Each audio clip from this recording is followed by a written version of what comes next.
Hi, welcome to Chat with Jen. For some reason, my phone stops recording a few minutes in, so I'm going to try this again.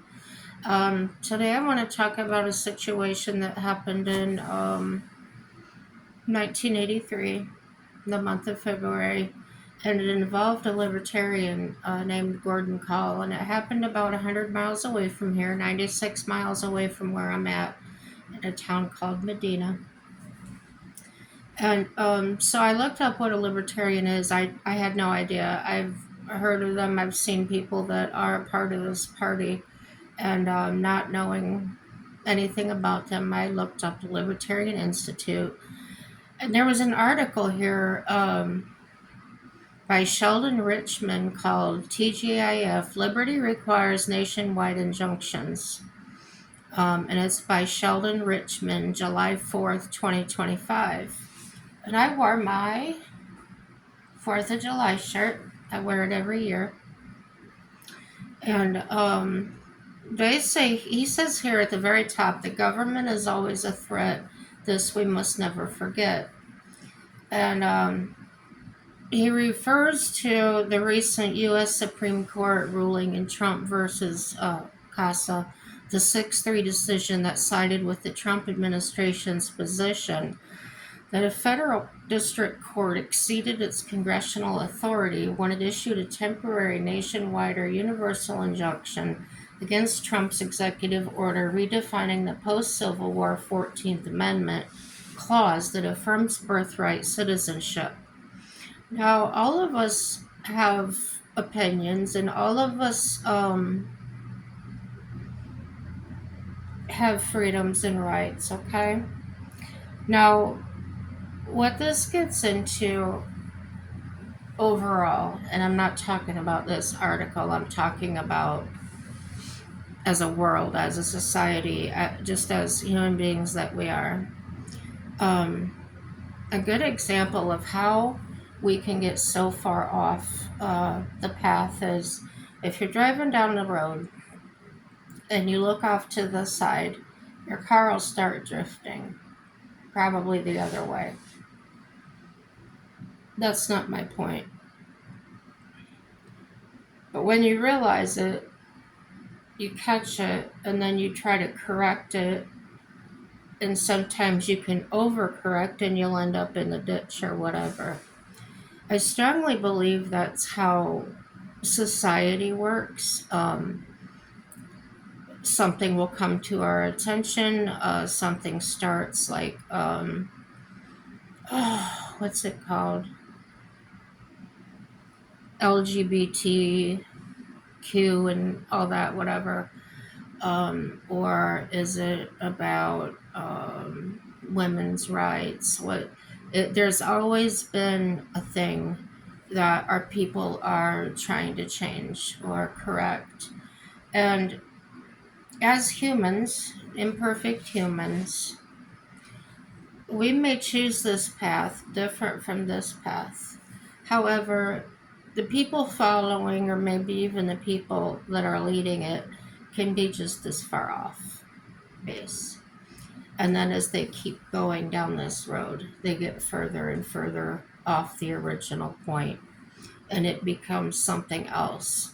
And from my experience, that usually comes from the place of people get involved more in the arguing and defensive posture rather than actually moving forward in in a in a in a constructive way. I don't know how I'm coming across, but I hope you can bear with me. Welcome to Chat with Jen. I'm Jen, and the 4th of July got me thinking about things, not necessarily political things. It's more about what's going on in our country and the world, and how did we get here from there. And so many years ago when this country was born, um, people have very different viewpoints. You can read a law, or someone can make a law, and 50 people can read it, and there could be 50 different interpretations of it. So that's how I feel a lot of these things happen, and that are, gosh, my words are failing me. The fights, the arguments, and I'm sure most of us, I know I have experienced in different relationships where what I said was not intended to be how the person I told it to interpreted it. And you can see this with religious leaders. They can read the same Bible you did and the same verse you did, but when they're preaching about it, it may sound foreign to you because it's not what you got out of it whatsoever, or it doesn't look that way to you. So it's important. I have said the phrase before, iron sharpens iron, right? And what I meant by that is kind of what we're talking about now, where keeping each other in check a little bit, check and balance each other. And if you're like-minded, if you both believe that this law is right, or the verse in the Bible, you both agree that it's the same meaning or the same conclusion, or you both believe that this law will benefit lots of people, the majority of people, and then you decide to move forward with it, you present it and things like that, you know how the story goes on how to get a bill passed or a law passed, right?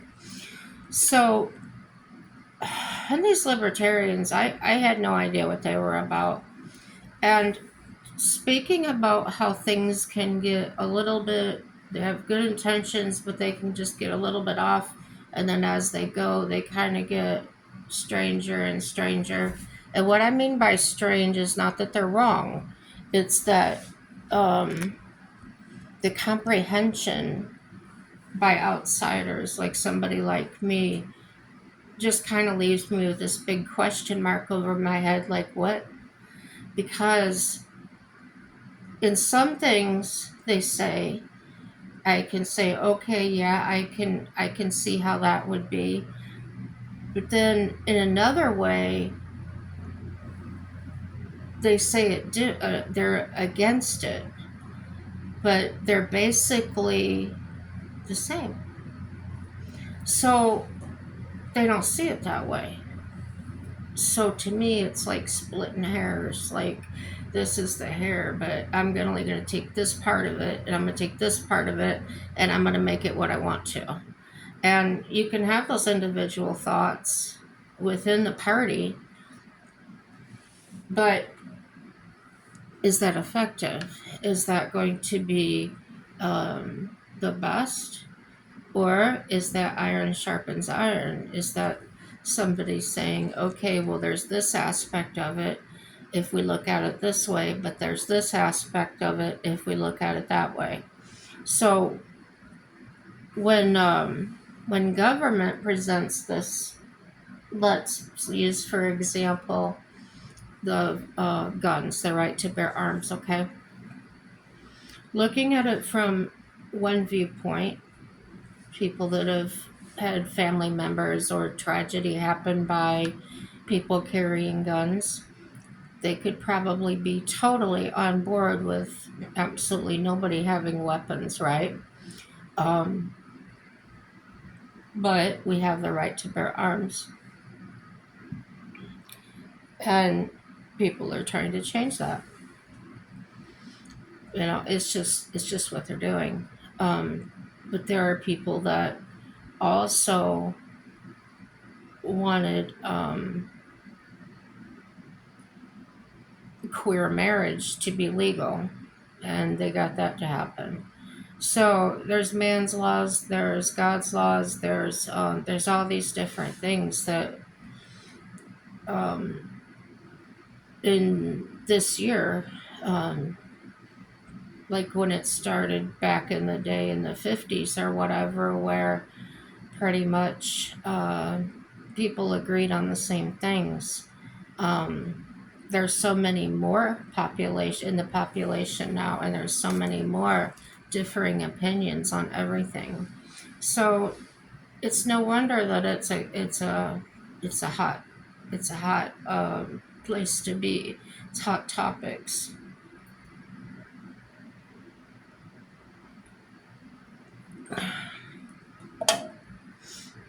So these libertarians, in my opinion, after reading this, I had no idea. Uh, I can agree with some of the things they say, but then some other things are way out there for me. Like, I can't relate. I can't see why that would be a positive thing or whatever. So I'll get into it. This stems back, what started my quest to find out about the libertarians was a man named Gorden Kahl, Kahl. Um, he's not from Medina, Medina, but what happened between him and the U.S. Marshals did start in that town. So, in North Dakota. So that place is 96 miles away from me, like I said. And so I was really interested, being the 4th of July and all, to look this up. 4th of July comes in as him being a World War II hero fighter. Uh, so I'm just skipping through this, guys. You can go to the Libertarian Institute. It's the first article that popped up here. Um, so, as of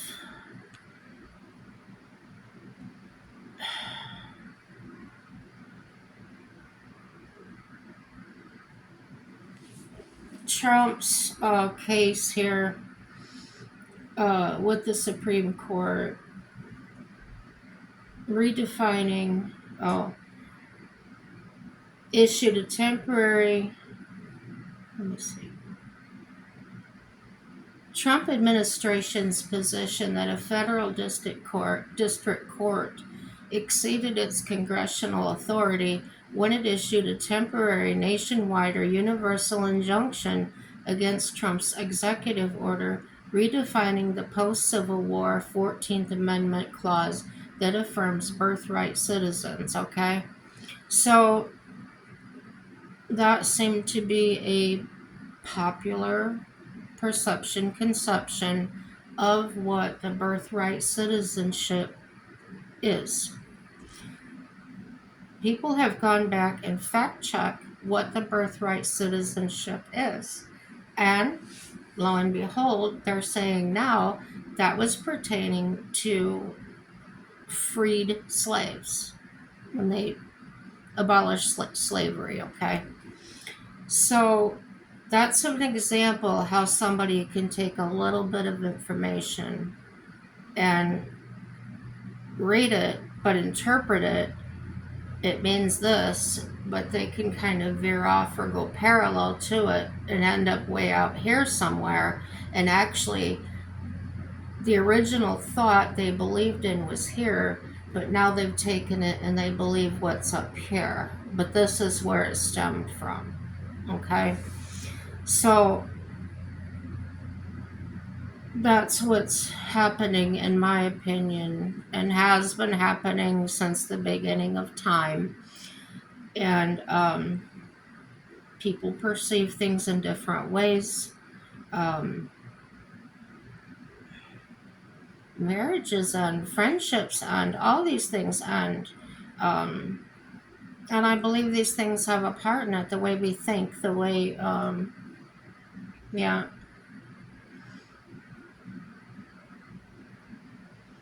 we're so far off base.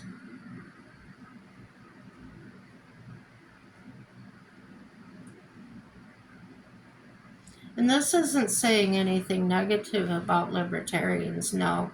Um, I'm just bringing some things to light because I see something, but not having the words to explain it or express to you what it looks like. This was just an example that I found that seemed um, very pertinent to the subject. So it's not about the court ruling or anything.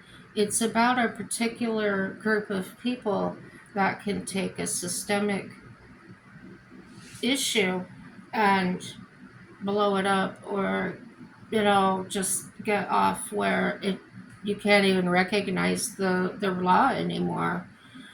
So from skimming over this, they believe in freedom. We all believe in freedom, okay? But then they get to their own version, okay? Do they support LGBTQ? Yes, they do. But they also support, I don't remember what it's called, when they marry inside their own family, brothers and sisters, that kind of thing. So to say they're correct, actually, because if you're gonna sin, be honest about it and sin across the board. So the sex part is twisted. It's against what God told us to be. What's next? Would they feel it's right to participate in the bestiality? They want freedom. They want people to make their own, their own decisions. They don't. Well, I didn't read this far in this one, but as far as Gorden Kahl felt, we should no longer pay income taxes to the government. The government should be very small, and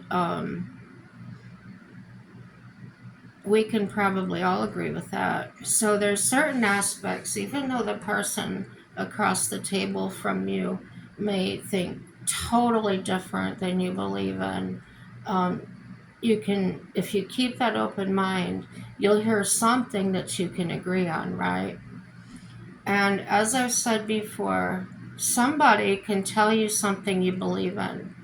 Somebody can reel you in that way. They call it a catch, a hook. They get their hook in you. And they can reel you in, and before long, you're standing with people that overall are totally against what you really believe in, but because you believed in the same issue or the same thing on this one point of it, you're now included in that whole group. So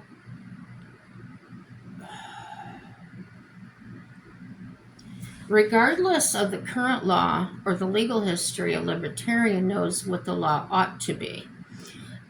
So there we go. Along with what I'm saying, it's someone's opinion of what it should be. Somebody could take it and try to get a law passed or a bill or whatever, right? A preliminary injunction against the exercise of a particular power should apply nationwide. How could it be otherwise? The executive branch has two chances to reverse the lower court, but in the meantime, it should be barred from exercising the power. In other words, the presumption of liberty must be paramount. Any burden should be on the executive who wishes to restrict the activities and status of peaceful individuals. That burden should never be on the people. Without nationwide injunctions, we could end up with a constitutional provision that applies to one or two people but not to anyone else. A president satisfied with that situation would abstain from appealing precisely to avoid an adverse nationwide ruling. That would be screwy. In effect, we'd have more than one constitution. So that's along the lines of what I'm talking about. I'm not libertarian. I disagree with probably 60% of what they say. But there is some good points in here. To address the situation, every potentially affected individual in the country would have to bring his own case. Think of the cost. Alternatively, affected individuals could potentially combine in a class action suit, but neither of these is a good solution. Before filing a suit, a class must fulfill certification requirements, and that is no sure thing. Certification can be challenged by the defendant, that is, the president. Other workarounds exist, but they have similar problems. The basic objection to the ruling is that barring nationwide injunctions substantially and unreasonably raises the cost of public challenges to government power. That is wrong on principle. The presumption of liberty dictates that such a burden should always be the government's. Dependent on D.C., the rise of federal control over the lives of ordinary Americans in 2003, Charlotte A. Twite deployed history and theory to show that over many years the U.S. government has systematically made the public's ability to monitor and challenge the government prohibitively expensive. So much for democracy, right? That's what they say. I'm reading what they say. And as he's written about Twite's book, Twite's thesis is that the people who run the government have a long list of ways to raise the, quote, political transaction costs, unquote, that the taxpayers would have to overcome to keep the state in check. As Twite puts it, political transaction costs are the costs to each of us of perceiving and acting upon our assessment of the net cost of particular governmental actions and authority. Besides the inevitable and built-in transaction cost entailed by government, there are also contrived costs, that is, those deliberately created by government officials and to increase our costs of assessing and responding to government policies. The array of devices to raise these costs ranges from needless complexity and secrecy to outright lying. These devices have one thing in common. They obscure the government's activities, making it difficult to impossible to see what the state is up to. As a result, most people perceive that even trying to lift the government's veil is essentially futile. So, to go in about Trump,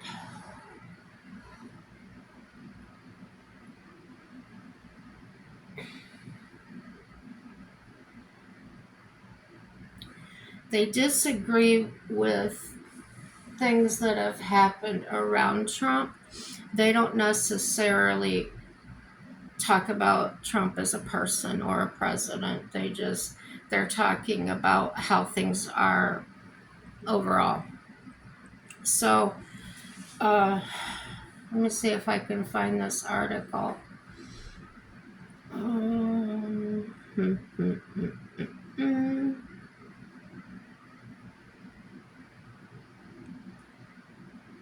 don't know if I can.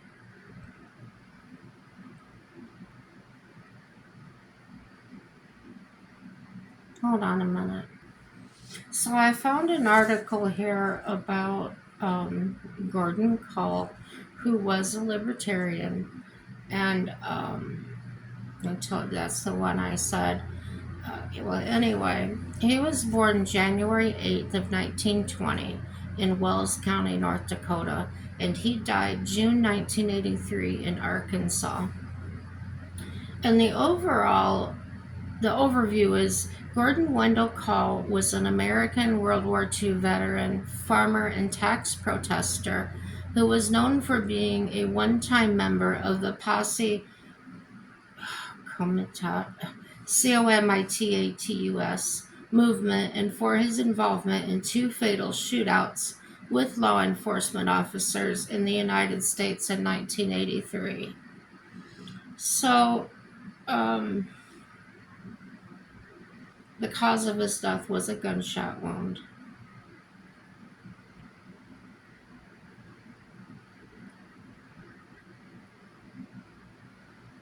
Okay, now we talk about different viewpoints.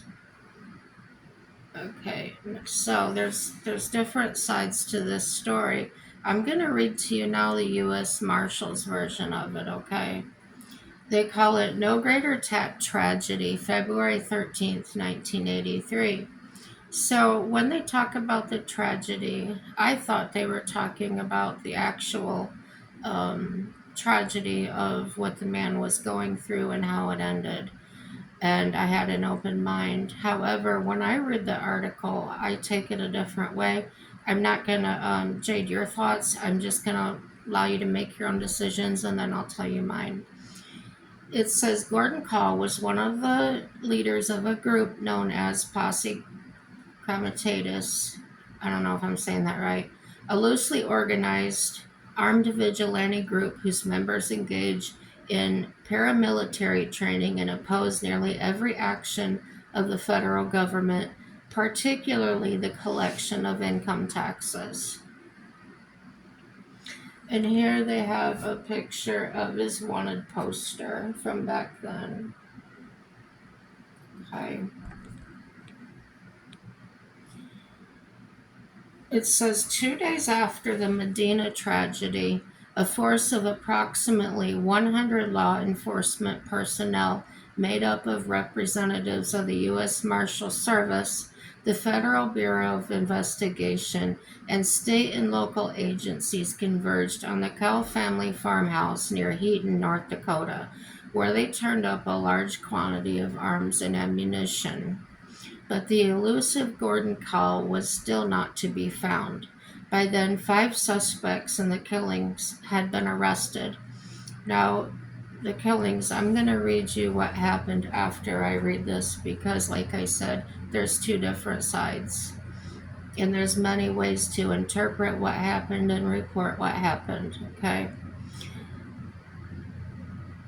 So by then, 5 suspects in the killings had been arrested, including Kahl's wife and wounded son, but the father continued to elude the massive manhunt. So in a movie indicative of the top priority this investigation has been given, a $25,000 reward, the largest in service history, was approved by the Attorney General for information leading to Gorden Kahl's arrest. Many key personnel of the Marshal Service, including marshals, inspectors, and deputies, are working full-time on the manhunt with the Federal Bureau of Investigation and law enforcement officials in many states in Canada.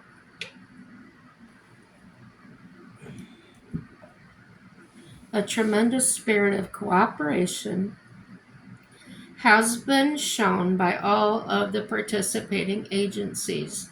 On left, original wanted poster for Gorden Kahl. In June, Gorden Kahl was located in Arkansas after an intensive nationwide manhunt following the Muir Cheshire killings.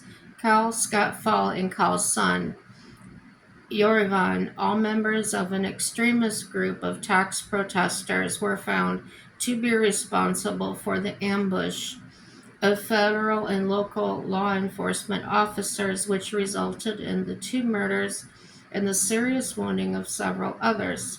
Once Gorden Kahl fled, the Marshal Service and the FBI began a joint task force investigation to locate him. During the search, Yorivan Kahl and Scott Fall were convicted of murder and sentenced. Gorden Kahl was subsequently located in Arkansas and died in a firefight when an attempt was made to arrest him. Okay? That's the U.S. Marshals version.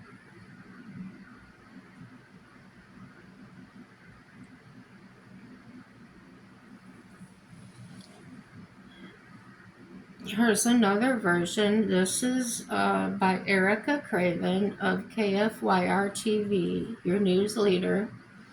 And this is Medina. It says the Medina shootout 40 years later. Medina, North Dakota, 4 decades later, the crime that left 2 law enforcement officers dead and 2 others wounded is still felt in Medina and throughout the rest of North Dakota. Many people in Medina don't want to talk about what happened in their town. When people find out, this is a quote, when people find out you're from Medina, they constantly bring up, oh, did you know Gorden Kahl? Because they think Gorden Kahl was from Medina. He was actually from Heaton, Heaton, said Joe Deed, Medina resident. The day of the shootout, February 13th of 1983, started at the Medina clinic where law enforcement saw Gorden Kahl's car parked. Law enforcement wanted anti-federal government farmer and the tax evader Gorden Kahl on a probation violation. They wanted him real bad. They set up a roadblock north of Medina and stopped Gorden Kahl, his son Yori Kahl, wife Joan Kahl, Scott Fowl, and 2 other men who had attended Kahl's posse comitatus meetings. As law enforcement tried to arrest Gorden, he took cover behind a car. Yori took cover behind a telephone pole, and Scott took cover behind a grove of trees as gunfire erupted in the area. U.S. Marshal Ken Muir and Deputy Marshal Robert Cheshire were shot dead. After he executed in cold blood one of the officers, he had shot him right through the hand. Terrible, terrible. When he shot him in cold blood, he took off, quote, said Bob Weefald, former North Dakota Attorney General. Gorden eluded law enforcement. The 2 Streeter men and Scott Fowl later turned themselves in, and Yori was taken to the hospital and arrested along with Joan, pleaded for Gorden to turn himself in. Joan pleaded for Gorden to turn himself in, his wife. The memories of the next few days and weeks are vivid for those in Medina. Quote, I was just in like 8th grade or something, so when they moved the vehicles from Cheese Plant Hill, we snuck up there in lunch hour during school to see if we could see anything, said Deed. Reporters and photographers like KFYR's Dwayne Walker jumped into action. Quote, got a call early in the morning from my news director that I needed to run up to Gorden Kahl's farmhouse, quote, said Dwayne Walker, former KFYR chief news photographer. Everyone was searching for Gorden. Walker remembers the raid on the Kahl's farmhouse just after the shootout. Quote, I heard the dog barking and then later on I heard some shots. Never heard the dog barking again. Gorden Kahl wasn't there, but agents found 5,000 rounds of ammunition and white supremacist materials. The search continued around the state. Walker says his news team worked through tear gas, cold weather, dead car batteries, and potentially dangerous situations to get the information to the public. Quote, they didn't tell me to stay back any distance, so I'm right up there with the people with their rifles, said Walker. What are you feeling then? Asked your news leader. Like nothing. I just felt like I was covering a story. I wasn't afraid of anything, said Walker. He said while the station was used to covering dangerous weather events, the shootout was unusual. To have a shootout standoff in Medina, a small rural town, that doesn't happen. People use guns to hunt, not to shoot people, said Walker. Then KFYR news director Dick Height headed to Jamestown for FBI briefings, but he remembers working mostly off of the tips from the public because the FBI didn't want the media to reveal its movements to Gorden. It was all the matter of digging into the story, almost like a detective, said Dick Height, former KFYR news director. He says KFYR didn't broadcast police movements. Although federal, state, county, and city officers responded, Gorden escaped North Dakota. Bob Weefeld, the North Dakota Attorney General at the time, says he won't forget the crimes. Quote, "Do you remember what you were feeling at the time?" asked the news leader. Quote, "My feeling was one of rage. They shot the guys in cold blood," said Weefeld. In small town North Dakota, the impact was personal. It was one of those things that should have never happened. Weefeld says law enforcement did the best they could with what they had at the time. He says law enforcement today is better prepared and positioned.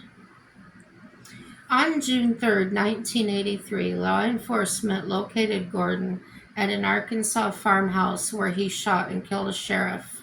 Gordon was shot and the building caught fire. His remains were identified by his dental records. Gorden Kahl and Scott Fowler serving life in prison for their role in the shootout. A parole board denied Yori parole last year. It denied Scott parole earlier this month. And this was published in 2023. So there's two versions, two sides of it.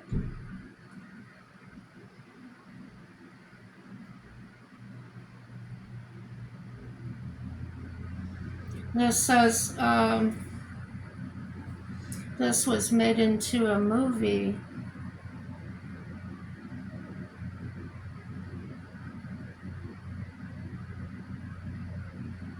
This is by the Prairie Public Dakota Datebook Archive, Medina Shootout.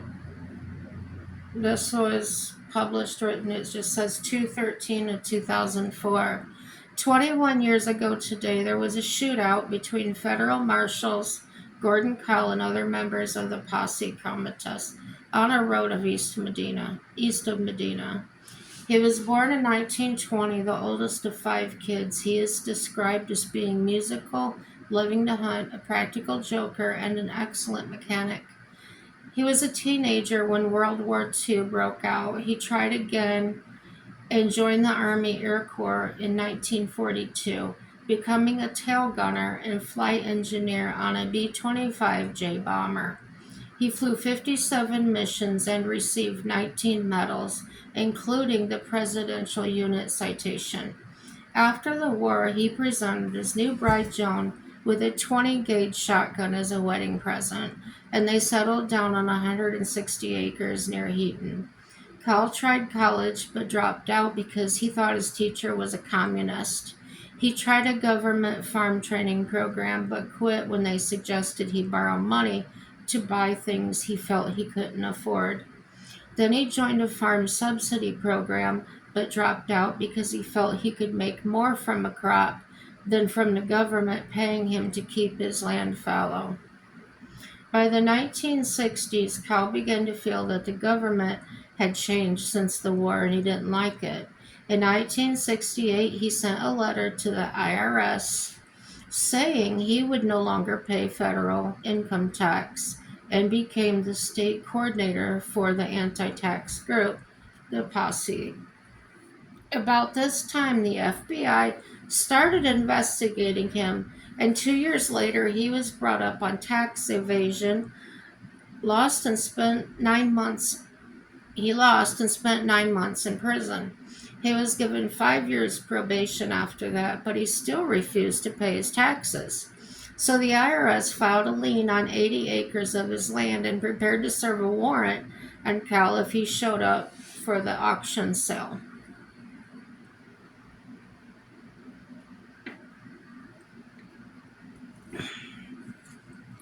The sale was uneventful, but matters got sticky after a subsequent series of arrest attempts failed.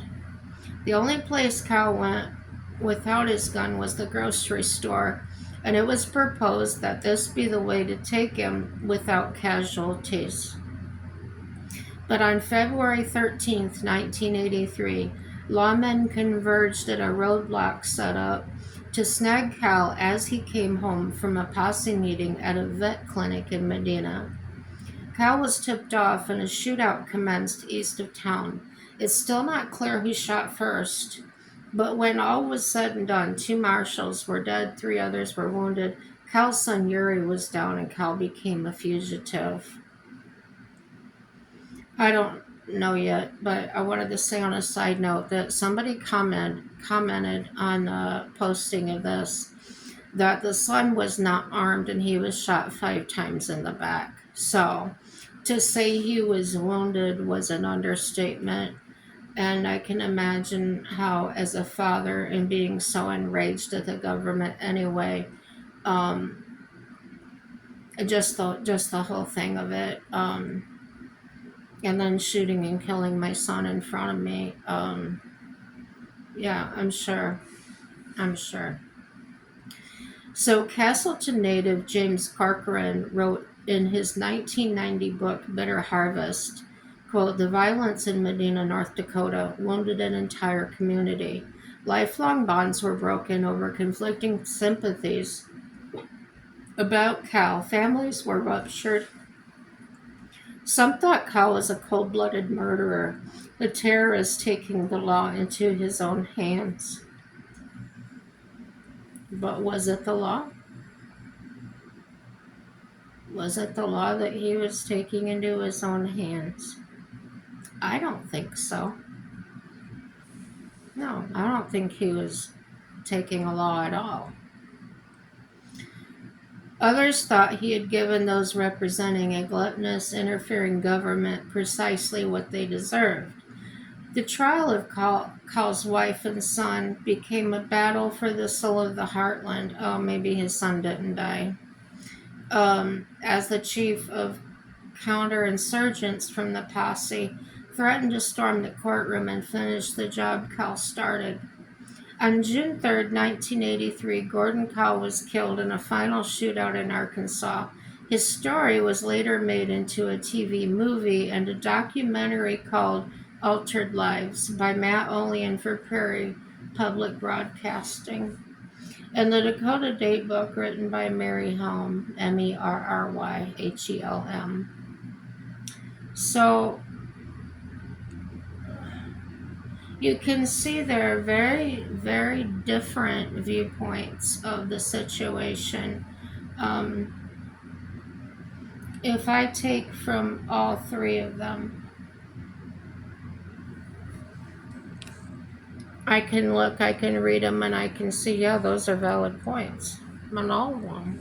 From the law enforcement side, they were enforcing the law to pay taxes. However, on the other side, I can agree with the man saying, oh, we're taxed enough. Why do I gotta keep paying for something I already own, like property? Why do I have to give you money out of my paycheck? There's lots of things we can all identify with. So it doesn't say, but I could imagine by the time they found him in Arkansas and after he had killed law enforcement and things, that flat out he wasn't going to come out alive anyway. There was high emotion, there was revenge probably on the law enforcement's minds anyway. But maybe we're not allowed to talk about that part of it because we're only given a picture of what they want us to see. So there's this huge cycle that goes on and on and on. And even though, like I started this video to say, is even though you've joined this opinion or you agree with this thing on that matter, it doesn't make it right. Maybe that part of it was right for you, or maybe this part was right for me. Everybody can pick it apart and take out what they want of it. It's like a pizza with many toppings, and some people are going to take the pieces off that they don't like. So, and then they're going to turn it into something else, and then they're going to pass that on, and they're going to say, oh, this is the way I eat my pizza. This is the way you should eat it, right? So, they try to change the Constitution. They the Bill of Rights. They tried, there's just so many things. that people are trying to use to justify what they think, or what they think things should be like, or how they want it to be to suit them. Um, they all have ulterior motives. They want to leave their mark. They want to leave something behind. Um, the only thing you're going to leave behind when you go is dust, because that's what we turn into. Um, and in 100 years, they might just take what you did and turn it into something completely different anyway. So I don't know how to, I don't have it all figured out yet. It's not how I spend all my time. But when something comes up, I do look at it. I do try to look at all sides of it and make sure that I'm not just being fed one side of it, and then I'm gonna believe that, and then that's how it's gonna be. Absolutely not. And I'm sure you've heard it lots of times. There's more than one side to every story. So, yeah, with that in mind, I hope you had a happy 4th of July. And maybe you liked that story. Maybe not what it was about, but maybe you enjoyed learning about something from where I'm at. Yes, they do still talk about it. I've heard it in conversations in public places where I go. Um, Things are thought about, but you can sense it, but you don't necessarily see any action taken about things. Um, One of the articles I read, Gordon was quoted to say, oh gosh, he was at a meeting. I don't remember. But basically, the point of it was he was trying to get everyone to stop paying income taxes, that they quit paying taxes altogether. He insisted that if the whole nation did that, they couldn't arrest us all, they couldn't punish us all, that it's we the people. Okay, so that sounds really good to me. Um, are we going to follow the law? Are we going to follow the Constitution? Are we going to abide by the Bill of Rights? Are we going to just join something that sounds good, or a group of people that are like-minded?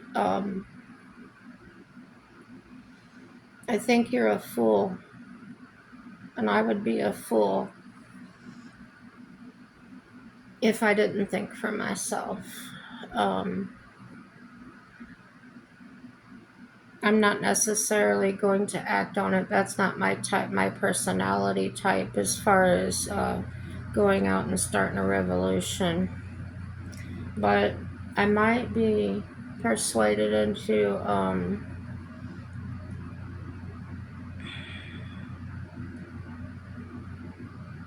cheering one on, or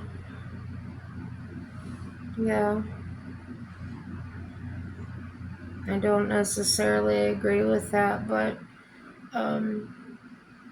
looking at myself honestly, I probably could be that way in a certain situation. None of that has come up for me, but I think about things openly. Before it happens, I try to be prepared. I do not like to be blindsided. Somebody come up and tell me information that I have no idea about. And the uncomfortableness of feeling like, is this person um, ill meaning, or does they mean me harm, or different things come up. But think for yourselves. That's always been my point on here. In several videos I've said it. If you think a certain way, find the evidence. Find the evidence to support what you're hearing or what you're thinking. Like I did, I just gave an example of I I hear it. I hear this, the comments people make or whatever, and there seems to be way different viewpoints on it from many people even today, and that happened in 1983 to 2025. So to say it left a big impact here in North Dakota is a huge understatement. Um, That's who you agree with. Do you agree with the federal government, or do you agree with the private citizen or the sovereign citizen or the rebel? However you want to state that. Uh, for them to say this is on a similar but different subject, a sovereign citizen that says, I don't have to prove I have a driver's license. This is a public road. This is, whatever. No, nobody has to have a driver's license. However, if you're going to drive a vehicle on the state highway or the county highway or those county roads, city roads, whatever, they do require that you have a driver's license or operator's license that proves that you understand and know the laws of driving, and that's to protect other people.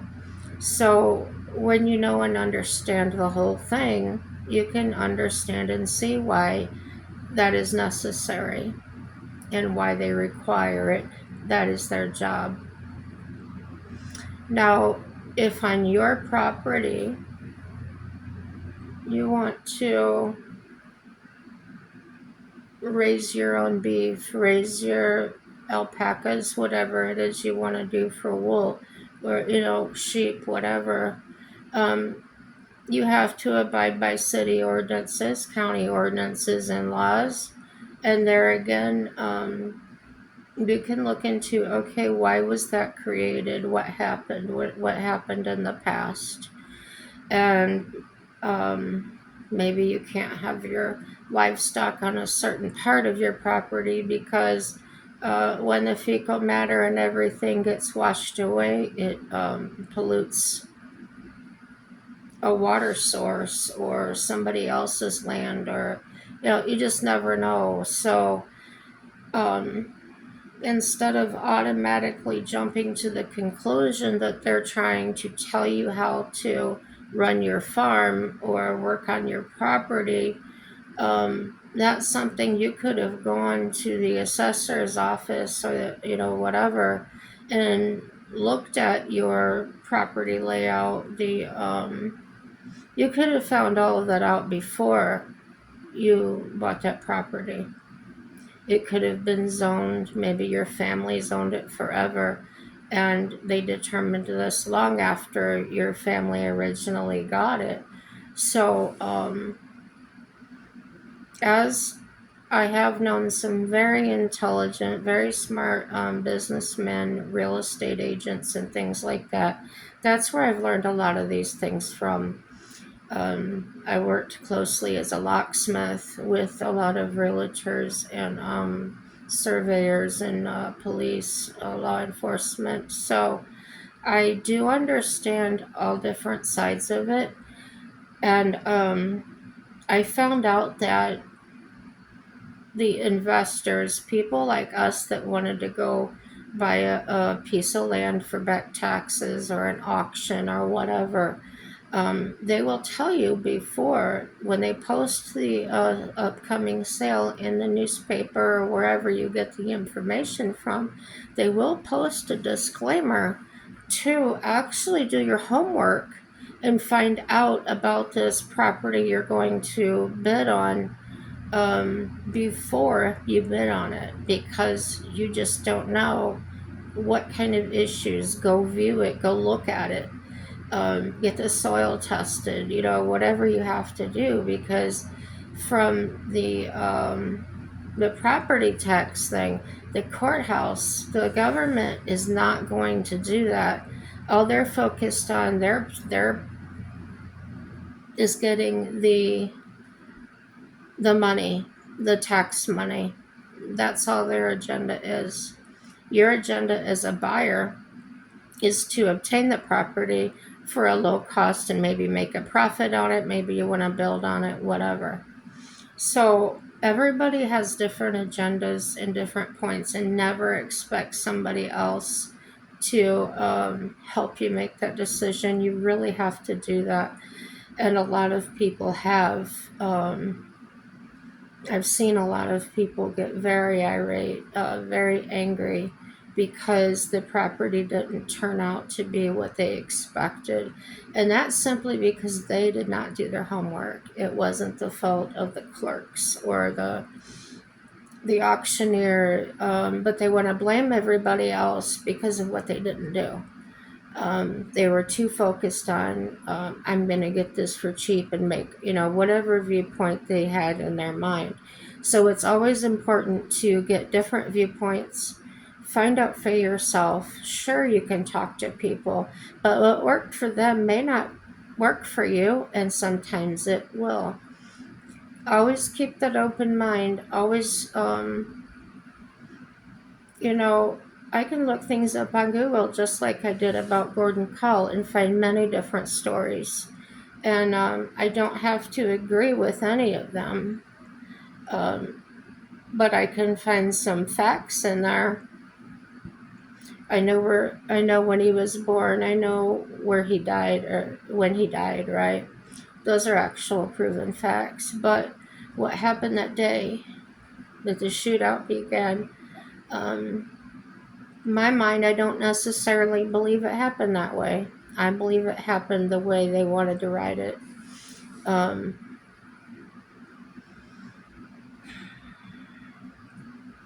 believe they ambushed him. I really do. And they blew this income tax thing way out of proportion. Why would all these people die for money? It doesn't. But people just jump on something, and that's all they're focused on is their outcome. They're not focused on the situation or how to handle it necessarily. So yeah, there's a lot of ignorance out there, and I don't mean that in a condescending way. I'm meaning ignorant like we don't know. We just don't know enough about situations or causes before we jump into them. And that's why I don't join a political party. I can agree with some Republicans. I can agree with some Democrats. Well, here, not lately. Not the ones I've seen anyway. I'm sure there's some in there that are okay. There can't be anyway. And then the Libertarians. I disagreed with 60% of what they said, but 40% was it sounded pretty good. Don't know if I think that, but what they said wasn't offensive to me on about 40% of it. So yeah, I'm gonna end this video, guys. I hope you enjoyed it. I enjoyed making it and reading about actually looking that up today when I saw that come up in my news feed. I hope you had a non-eventful 4th of July. Nothing dangerous happened, or if it did, everybody's okay. And yeah, no matter what, everything's gonna be okay. Share this. Subscribe if you will, like, dislike, share it with everybody. I am not monetized. This is not for money. This is simply to get engaged with people and talk about different things, and hopefully one of these days take you on my nomad adventures and my camping adventures that are going to be fun. And no matter what, please, please, please believe and know that everything is going to work out for your good, no matter how tragic your situation. And remember to give each other grace, because person's tragedy may be nothing for you because you've been through worse, or vice versa. Don't underestimate or don't give take too lightly what people are going through. And if you can't be there for them, if it's just not your personality, you're not a supportive person, you can find out how to say a supportive thing, but still walk away or be able to leave that situation and be more comfortable in your own skin without offending that person or making them feel worse. So let's make it good. Let's have those good relationships, and we can even get along with our enemies, to a point of you can live in that country and I can live in mine, right? Yeah, I'm kind of living that way now, state to state, away from my, yeah, everything is going to work out for your good, for my good, for everybody's good, and I can't say that enough. Please have a happy day. Bye bye.